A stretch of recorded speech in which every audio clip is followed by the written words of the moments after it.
Hallo und herzlich willkommen zu einer neuen Folge von Star Wars allgemein. Wie im vorigen Video schon gesagt oder davorigen oder danach gesagt wird es sehr viele Videos am heutigen Tag, dem Mittwoch, den 22.02.2023 geben. Deshalb starten wir mit dem Video ohne Umschweife.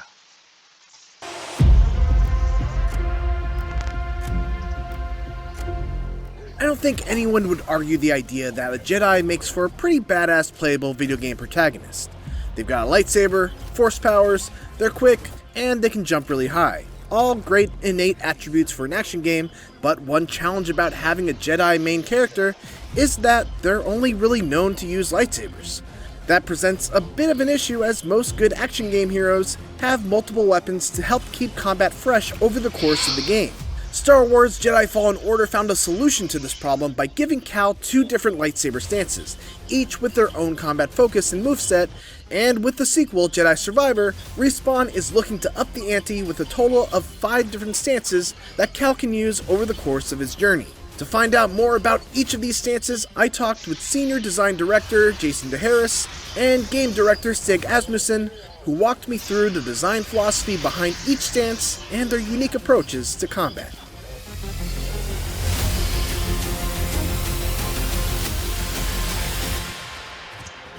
One of the big focuses throughout the development of Jedi Survivor has been this concept of Jedi 2.0, and how to take Cal from where he was in Jedi Fallen Order, a young and relatively inexperienced Padawan trying to find his place and identity, to where he is now in Jedi Survivor, a much more confident and capable Jedi Knight who is also 5 years wiser. Asmussen said that the team wanted this change reflected in Cal not just in the story, but through his combat as well. As a result, Cal is a much more capable fighter right from the start in Jedi Survivor, with 3 saber stances available right from the beginning of the game: single blade, double bladed, and dual blade. We felt like it was important to give the player a greater arsenal right off the bat. We had 2 fully realized stances in the first game, and that was the sigil and that was the staff. And we had a stance where you had a twin blade, which was something that we wanted to fully realize in the first game, but we basically ran out of time, and it ended up becoming a special move. It was a really cool moment, but it was, not given the same amount of focus and execution. So that was like day one. We're going to finish our twin stance. DeHarris said that the team really used the twin blade stance as the jumping off point, because they already knew the roles the single and double blade stances would play in combat, and so they wanted to start by trying to make the twin blades feel unique. And that's where we started to think, okay, let's make twin a little more technical.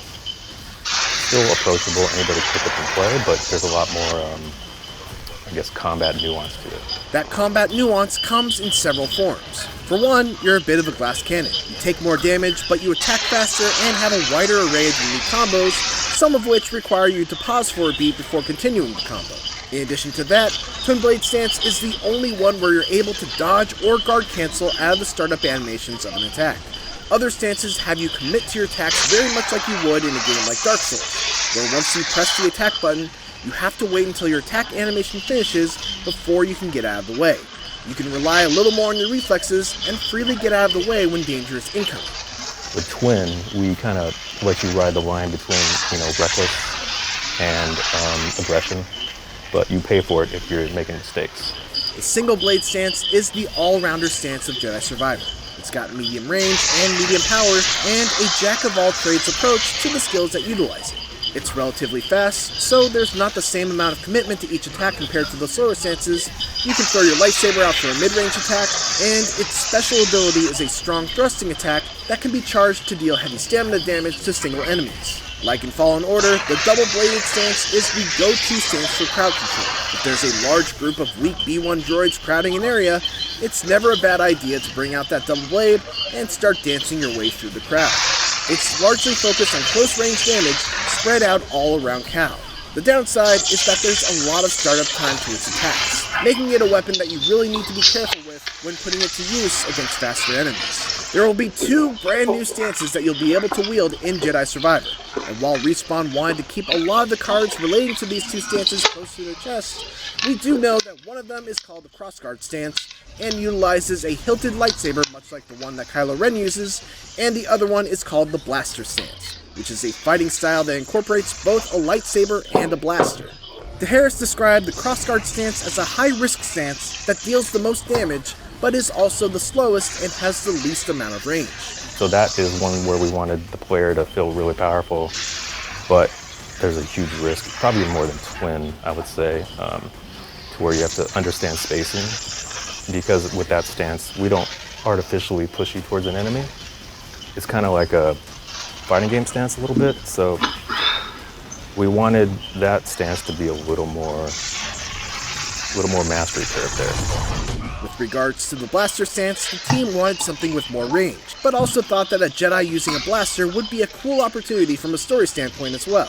I know from a story standpoint, we thought it would be really something that reflects the journey that Cal's going through to do something that's unconventional, something that's usually frowned upon for a Jedi, and kind of putting him in this circumstance where he's doing whatever it takes in the situation. And, that's something that I think through conversations, we were able to really make that work in regards to combat. We wanted something that had more range. We wanted something that kind of had push and pull to it, where like the way the blaster is designed, it encourages you to use your saber in order to like replenish your ammunition and your gun. Like I said, it's almost this rubber band that we're encouraging the player to engage up close so that they can kind of make decisions when they're far away as well. To be clear, this is still a melee combat game. You won't be sniping stormtroopers from a distance with the blaster stance. It's not shoot-ups, right? It's like a melee gun, kind of, even though you're really shooting from long range, but there's a limit to it. But we always feedback into that thoughtful combat and kind of how we still want you to hit with the saber. One of the most exciting aspects of these 5 stances is that they all come with their own skill tree, so each stance will have its own set of upgradable skills to help you further develop it. Stances aren't the only thing that have their own skill tree either. There's a tree for force powers and one for survival skills that offer flat increases to your health, force meter, and more. It all amounts to a combat system that offers a ton of flexibility in how you want to build up your own version of Cal Kestis. You can only equip 2 stances at a time, but you can change them at every meditation point and adjust your loadout for whatever the situation calls for. It's exciting stuff, and I'll go into more detail about it when my full preview for Star Wars Jedi Survivor comes out later this month. Thanks for watching, and for more IGN first coverage of Star Wars Jedi Survivor, make sure to check out our gameplay clip from Kobo, along with a breakdown of some of the new enemies that you'll be fighting. And for everything else, keep it here on IGN. Sehr schön. Wow. Das war ja richtig viel. Das muss man erstmal alles verarbeiten. Okay. Wir gucken da jetzt nochmal ein bisschen am Anfang rein. Da ist das gleiche Ding. Alles, das was wir schon gesehen haben. Er sagt quasi, dass man neue Funktionen hat, dass man diese Kampfsimulationen spielen kann.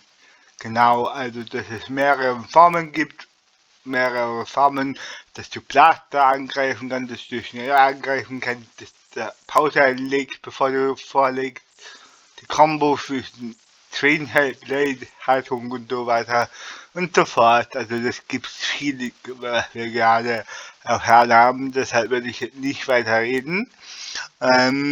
Like das Video, abonniert IGN und mein Kanal auch, wenn ihr wollt. Und like dieses Video, mein Video auch, und das wäre sehr schön. Und bis bald, Freunde. Bye bye. Ciao, macht's gut. Macht mit euch sein. Sieht echt der Hammer aus.